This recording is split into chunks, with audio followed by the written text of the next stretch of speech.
Dombey and Son, by Charles Dickens. Chapter 4, in which some more first appearances are made on the stage of these adventures. Though the offices of Dombey and Son were within the liberties of the City of London, and within hearing of Bow Bells, when their clashing voices were not drowned by the uproar in the streets, yet were there hints of adventurous and romantic story to be observed in some of the adjacent objects. Gog and Magog held their state within 10 minutes' walk. The Royal Exchange was close at hand. The Bank of England, with its vaults of gold and silver down among the dead men, underground, was their magnificent neighbour. Just around the corner stood the rich East India House, teeming with suggestions of precious stuffs and stones, tigers, elephants, howdahs, hookahs, umbrellas, palm trees, palanquins, and gorgeous princes of a brown complexion sitting on carpets, with their slippers very much turned up at the toes. Anywhere in the immediate vicinity there might be seen pictures of ships speeding away full sail to all parts of the world, outfitting warehouses ready to pack off anybody anywhere, fully equipped in half an hour, and little timber midshipmen in obsolete naval uniforms, eternally employed outside the shop doors of nautical instrument makers in taking observations of the hackney carriages. Sole master and proprietor of one of these effigies, of that which might be called familiarly the woodenest, of that which thrust itself out above the pavement, right leg foremost, with a suavity the least endurable, and had the shoe-buckles and flapped waistcoat the least reconcilable to human reason, and bore at its right eye the most offensively disproportionate piece of machinery, sole master and proprietor of that midshipman, and proud of him too, an elderly gentleman in a Welsh wig, had paid house-rent, taxes, rates, and dues for more years than many a full-grown midshipman of flesh and blood has numbered in his life, and midshipmen who have attained a pretty green old age have not been wanting in the English navy.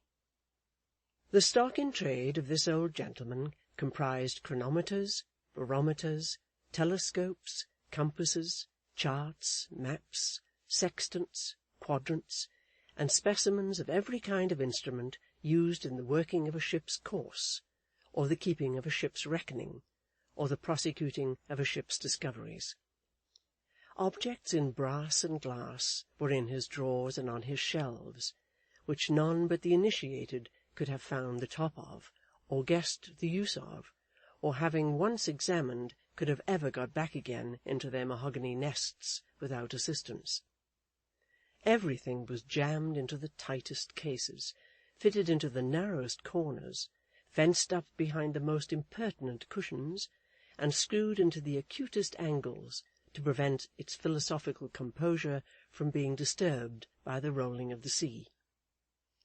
Such extraordinary precautions were taken in every instance to save room, and keep the thing compact, and so much practical navigation was fitted, and cushioned, and screwed into every box, whether the box was a mere slab, as some were, or something between a cocked hat and a starfish, as others were, and those quite mild and modest boxes as compared with others. That the shop itself, partaking of the general infection, seemed almost to become a snug, sea-going, ship-shape concern, wanting only good sea-room, in the event of an unexpected launch, to work its way securely to any desert island in the world. Many minor incidents in the household life of the ship's instrument-maker, who was proud of his little midshipman, assisted and bore out this fancy. His acquaintance lying chiefly among the ship-chandlers and so forth, he had always plenty of the veritable ship's biscuit on his table. It was familiar with dried meats and tongues, possessing an extraordinary flavour of rope yarn.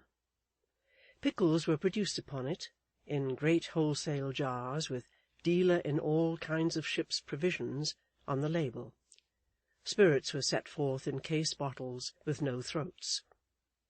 Old prints of ships, with alphabetical references to their various mysteries, hung in frames upon the walls. The Tartar frigate under way was on the plates. Outlandish shells, seaweeds, and mosses decorated the chimney-piece. The little wainscoted back parlour was lighted by a skylight like a cabin. Here he lived too, in skipper-like state, all alone with his nephew Walter, a boy of 14, who looked quite enough like a midshipman to carry out the prevailing idea. But there it ended for Solomon Gills himself, more generally called Old Sol, was far from having a maritime appearance. To say nothing of his Welsh wig, which was as plain and stubborn a Welsh wig as ever was worn, and in which he looked like anything but a rover, he was a slow, quiet-spoken, thoughtful old fellow, with eyes as red as if they had been small suns looking at you through a fog, and a newly awakened manner, such as he might have acquired by having stared for 3 or 4 days successively through every optical instrument in his shop, and suddenly came back to the world again to find it green. The only change ever known in his outward man was from a complete suit of coffee colour cut very square, and ornamented with glaring buttons, to the same suit of coffee colour minus the inexpressibles, which were then of a pale nankeen. He wore a very precise shirt-frill, and carried a pair of first-rate spectacles on his forehead, and a tremendous chronometer in his fob. Rather than doubt which precious possession, he would have believed in a conspiracy against it on part of all the clocks and watches in the city, and even of the very sun itself. Such as he was, such he had been in the shop and parlour behind the little midshipman for years upon years, going regularly aloft to bed every night in a howling garret remote from the lodgers, where, when gentlemen of England who lived below at ease had little or no idea of the state of the weather, it often blew great guns. It is 5:30, and an autumn afternoon, when the reader and Solomon Gills become acquainted. Solomon Gills is in the act of seeing what time it is by the unimpeachable chronometer. The usual daily clearance has been making in the city for an hour or more, and the human tide is still rolling westward. "The streets have thinned," as Mr. Gills says, "very much." It threatens to be wet to-night.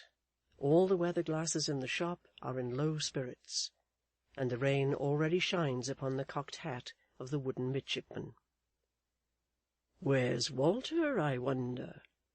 said Solomon Gills, after he had carefully put up the chronometer again.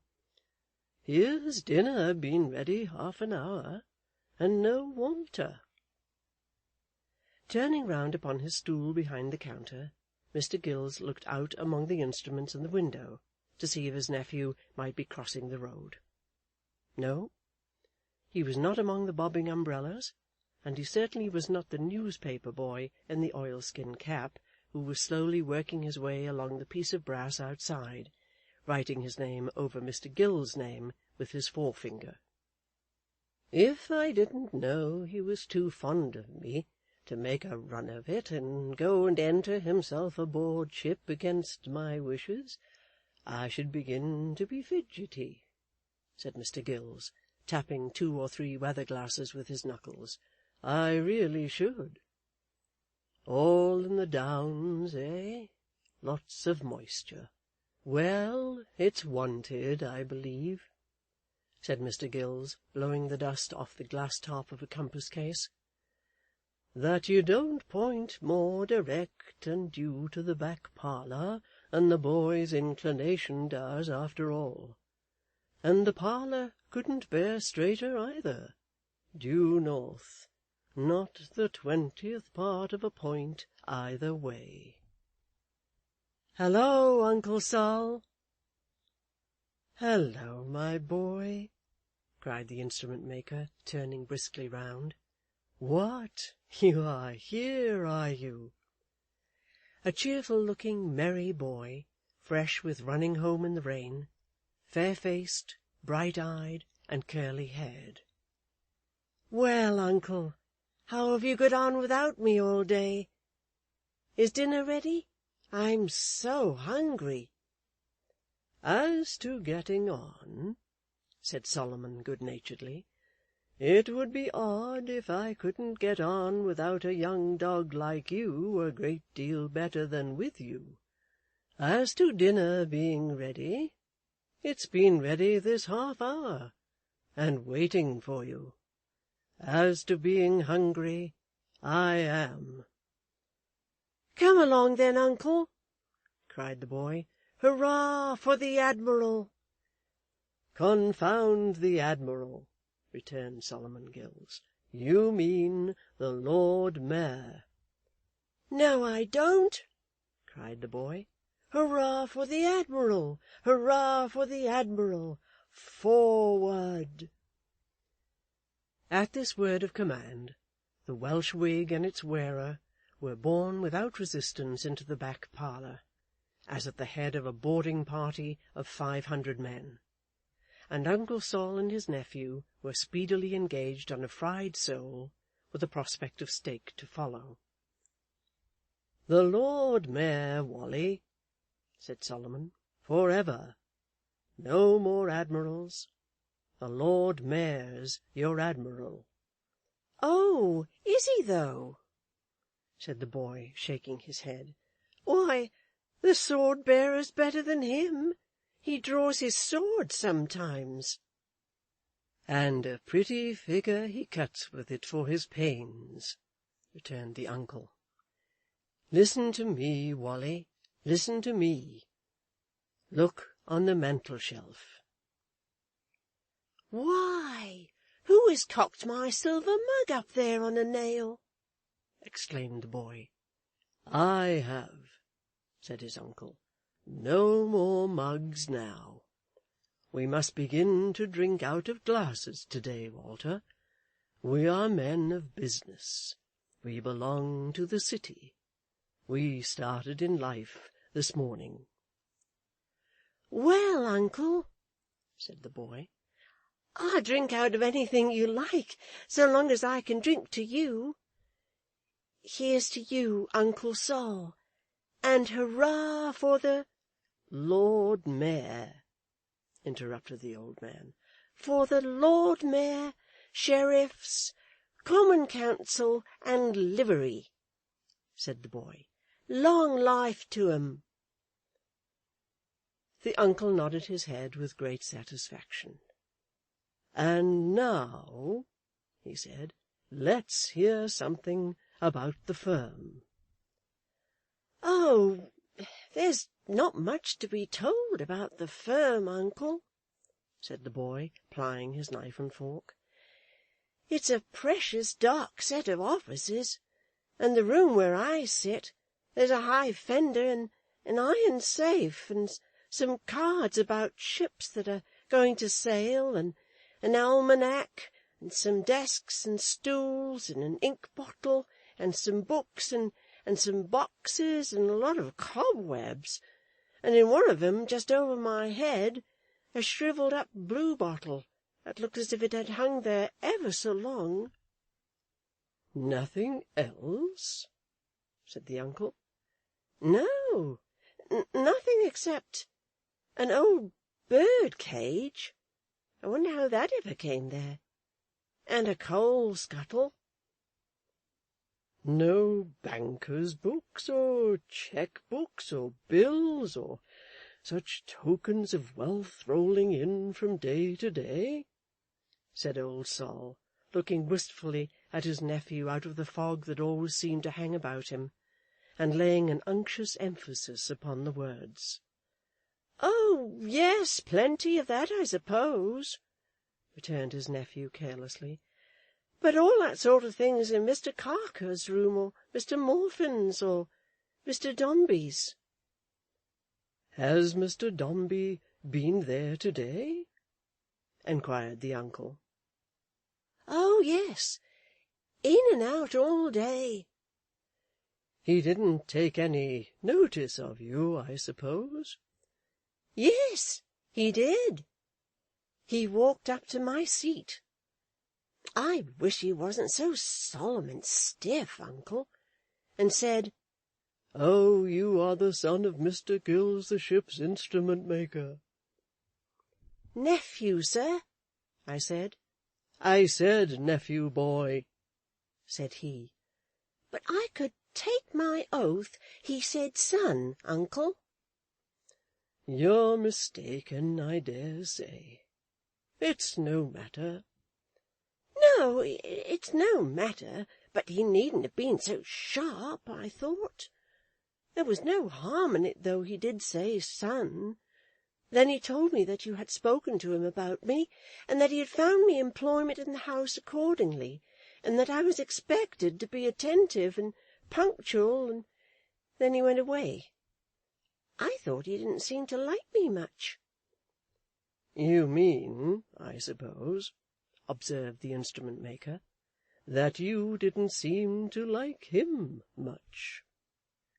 "Well, uncle," returned the boy, laughing, "perhaps so. I never thought of that."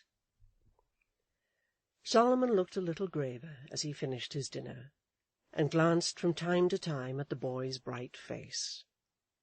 When dinner was done, and the cloth was cleared away, the entertainment had been brought from a neighbouring eating-house. He lighted a candle, and went down below into a little cellar, while his nephew, standing on the mouldy staircase, dutifully held the light. After a moment's groping here and there, he presently returned with a very ancient-looking bottle, covered with dust and dirt. "Why, Uncle Sol," said the boy, "what are you about? That's the wonderful Madeira. There's only one more bottle." Uncle Sol nodded his head, implying that he knew very well what he was about, and having drawn the cork in solemn silence, filled 2 glasses, and set the bottle and a 3rd clean glass on the table. "You shall drink the other bottle, Wally," he said, "when you come to good fortune, when you are a thriving, respected, happy man, when the start in life you have made to-day shall have brought you, as I pray heaven it may, to a smooth part of the course you have to run, my child. My love to you." Some of the fog that hung about old Sol seemed to have got into his throat, for he spoke huskily. His hand shook too as he clinked his glass against his nephew's. But having once got the wine to his lips, he tossed it off like a man, and smacked them afterwards. "Dear uncle," said the boy, affecting to make light of it, while the tears stood in his eyes, "for the honour you have done me, etc., etc., I shall now beg to propose Mr. Solomon Gills, with 3 times 3 and 1 cheer more. Hurrah! And you'll return thanks, uncle, when we drink the last bottle together, won't you?" They clinked their glasses again, and Walter, who was hoarding his wine, took a sip of it, and held the glass up to his eye with as critical an air as he could possibly assume. His uncle sat looking at him for some time in silence. When their eyes at last met, he began at once to pursue the theme that had occupied his thoughts aloud, as if he had been speaking all the time.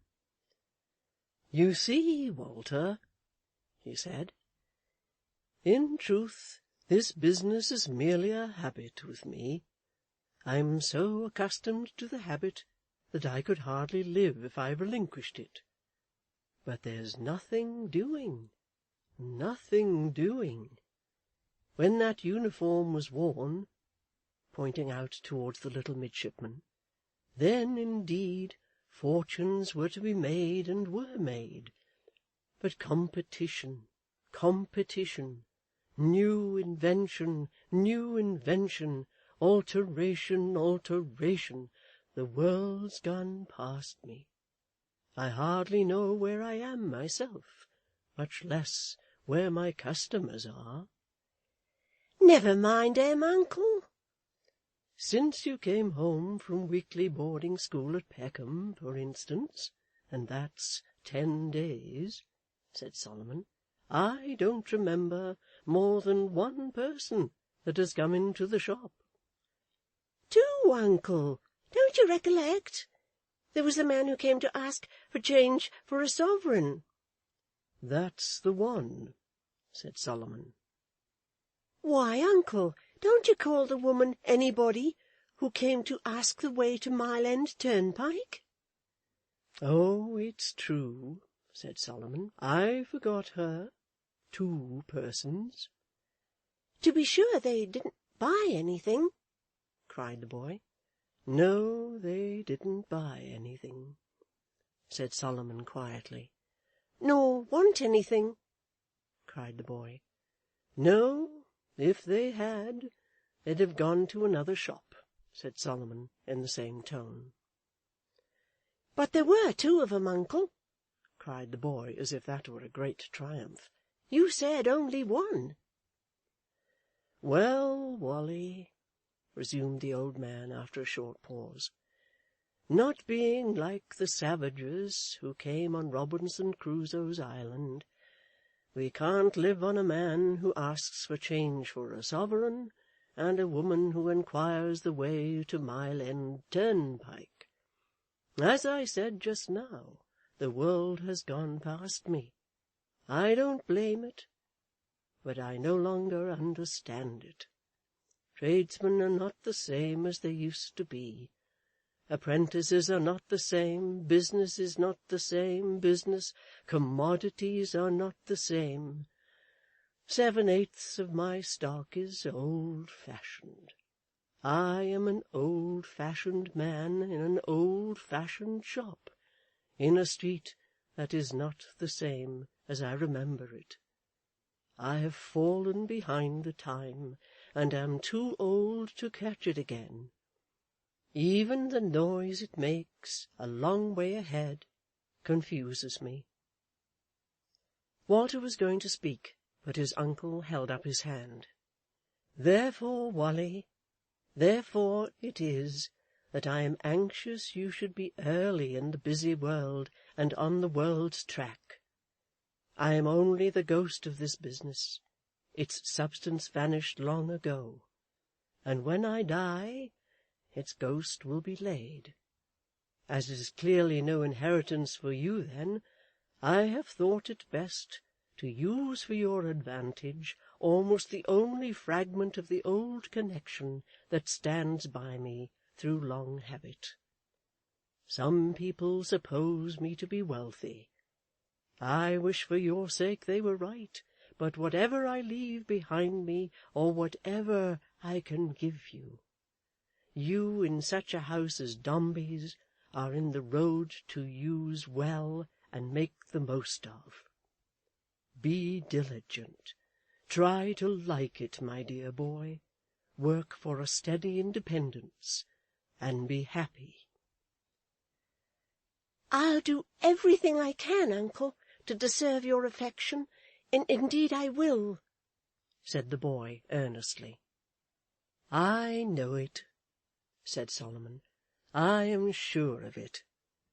And he applied himself to a second glass of the old Madeira with increased relish. As to the sea, he pursued, that's well enough in fiction, Wally, but it won't do in fact. It won't do at all. It's natural enough that you should think about it, associating it with all these familiar things, but it won't do. It won't do. Solomon Gills rubbed his hands with an air of stealthy enjoyment, as he talked of the sea, though, and looked on the seafaring objects about him with inexpressible complacency. "Think of this wine, for instance," said old Sol. which has been to the East Indies and back, I'm not able to say how often, and has been once round the world. Think of the pitch-dark nights, the roaring winds and rolling seas, the thunder, lightning, rain, hail, storm of all kinds, said the boy. To be sure, said Solomon, that this wine has passed through.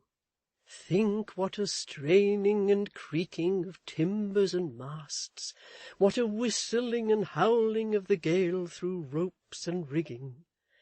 What a clambering aloft of men, vying with each other who shall lie out first upon the yards to furl the icy sails, while a ship rolls and pitches like mad, cried his nephew. Exactly so, said Solomon, has gone on over the old cask that held this wine. Why, when the charming Sally went down in the Baltic Sea, in the dead of night, 25 past 12, when the captain's watch stopped in his pocket, he lying dead against the mainmast, on the 14th of February, 1749, cried Walter, with great animation. Aye, to be sure, cried old Sol, quite right.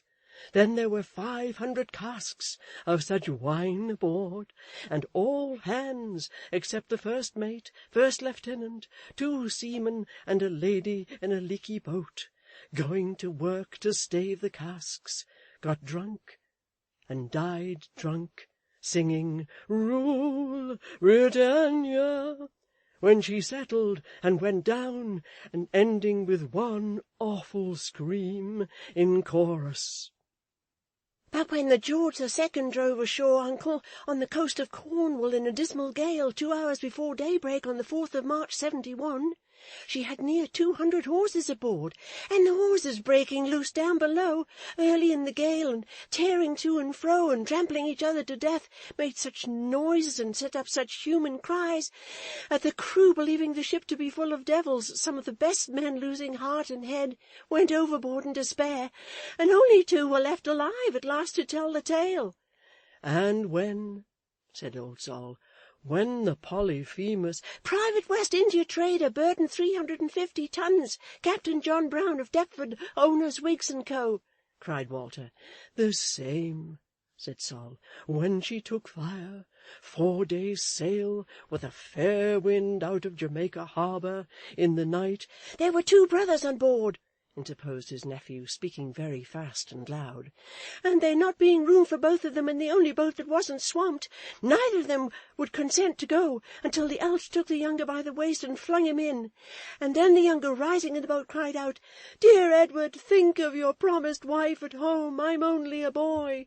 No one waits at home for me. Leap down into my place, and flung himself into the sea.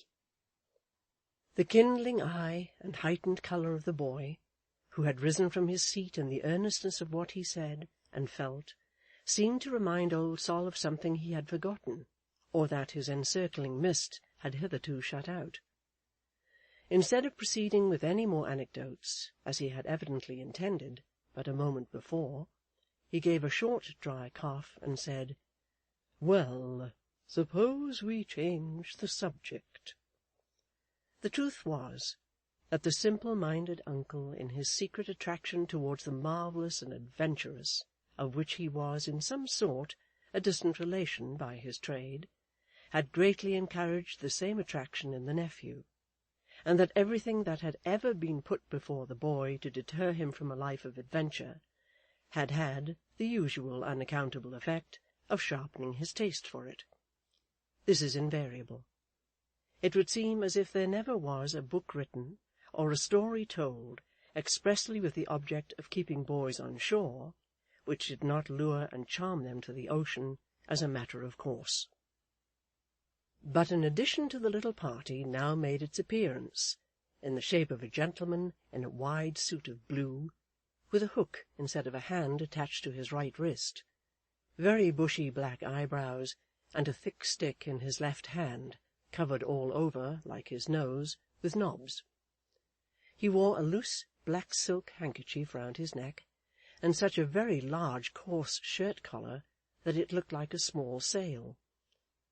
He was evidently the person for whom the spare wine-glass was intended, and evidently knew it, for having taken off his rough outer coat, and hung up on a particular peg behind the door, such a hard glazed hat as a sympathetic person's head might ache at the sight of, and which left a red rim round his own forehead as if he had been wearing a tight basin, he brought a chair to where the clean glass was, and sat himself down behind it.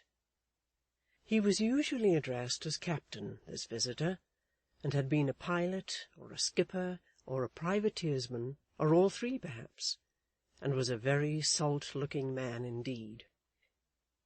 His face, remarkable for a brown solidity, brightened as he shook hands with uncle and nephew, but he seemed to be of a laconic disposition, and merely said, "How goes it?" "All well," said Mr. Gills, pushing the bottle towards him. He took it up, and having surveyed and smelt it, said with extraordinary expression, "Thee?" "Thee," returned the instrument-maker.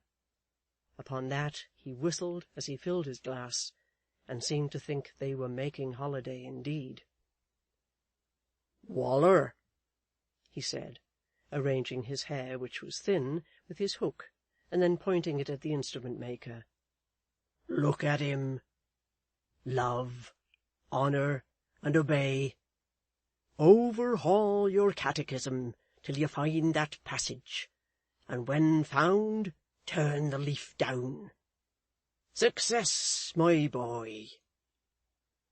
He was so perfectly satisfied, both with his quotation and his reference to it, that he could not help repeating the words again in a low voice, and saying he had forgotten 'em these 40 year. "But I never wanted 2 or 3 words in my life that I didn't know where to lay my hands on 'em, Gills," he observed. "It comes of not wasting language, as some do." The reflection perhaps reminded him that he had better, like young Norval's father, increase his store. At any rate he became silent, and remained so until old Sol went out into the shop to light it up, when he turned to Walter and said, without any introductory remark, "I suppose he could make a clock if he tried." "I shouldn't wonder, Captain Cuttle," returned the boy. "And it would go," said Captain Cuttle, making a species of serpent in the air with his hook. "Lord, how that clock would go!" For a moment or two he seemed quite lost in contemplating the pace of this ideal timepiece, and sat looking at the boy as if his face were the dial. "But he's chock full of science," he observed, waving his hook towards the stock in trade. "Look'ee here. Here's a collection of 'em. Earth, air, or water, it's all one. Only say where you'll have it. Up in a balloon? There you are. Down in a bell? There you are. Do you want to put the North Star on a pair of scales and weigh it? He'll do it for you." It may be gathered from these remarks that Captain Cuttle's reverence for the stock of instruments was profound, and that his philosophy knew little or no distinction between trading in it and inventing it. "Arr," he said with a sigh, "it's a fine thing to understand 'em, and yet it's a fine thing not to understand 'em. I hardly know which is best. It's so comfortable to sit here and feel that you might be weighed, measured, magnified, electrified, polarized, played the very devil with, and never know how." Nothing short of the wonderful Madeira, combined with the occasion, which rendered it desirable to improve and expand Walter's mind, could have ever loosened his tongue to the extent of giving utterance to this prodigious oration. He seemed quite amazed himself at the manner in which it opened up to view the sources of the taciturn delight he had had in eating Sunday dinners in that parlour for 10 years. Becoming a sadder and wiser man, he mused and held his peace. "Come," cried the subject of this admiration, returning, "before you have your glass of grog, Ned, we must finish the bottle." "Stand by," said Ned, filling his glass. "Give the boy some more." "No more, thank ye, uncle." "Yes, yes," said Sol, "a little more. We'll finish the bottle to the house, Ned, Walter's house. Why, it may be his house one of these days in part. Who knows? Sir Richard Whittington married his master's daughter." "Turn again, Whittington, Lord Mayor of London, and when you are old you will never depart from it," interposed the captain. "Waller, overhaul the book, my lad." "And although Mr. Dombey hasn't a daughter," Sol began. Yes, yes, he has, uncle," said the boy, reddening and laughing. "Has he?" cried the old man. "Indeed, I think he has, too." "Oh, I know he has," said the boy. "Some of 'em were talking about it in the office to-day, and they do say, uncle and Captain Cuttle," lowering his voice, "that he's taken a dislike to her, and that she's left unnoticed among the servants, and that his mind's so set all the while upon having his son in the house, that although he's only a baby now, he is going to have balances struck oftener than formerly, and the books kept closer than they used to be, and has even been seen, when he thought he wasn't, walking in the docks, looking at his ships and property and all that, as if he was exulting like over what he and his son will possess together. That's what they say. Of course, I don't know." "He knows all about her already, you see," said the instrument maker. "Nonsense, uncle!" cried the boy, still reddening and laughing boy-like. "How can I help hearing what they tell me?" "The son's a little in our way at present, I'm afraid, Ned," said the old man, humouring the joke. "Very much," said the captain. "Nevertheless, we'll drink him," pursued Sol. "So here's to Dombey and Son." "Oh, very well, uncle," said the boy merrily. "Since you've introduced the mention of her, and have connected me with her, and have said that I know all about her, I shall make bold to amend the toast.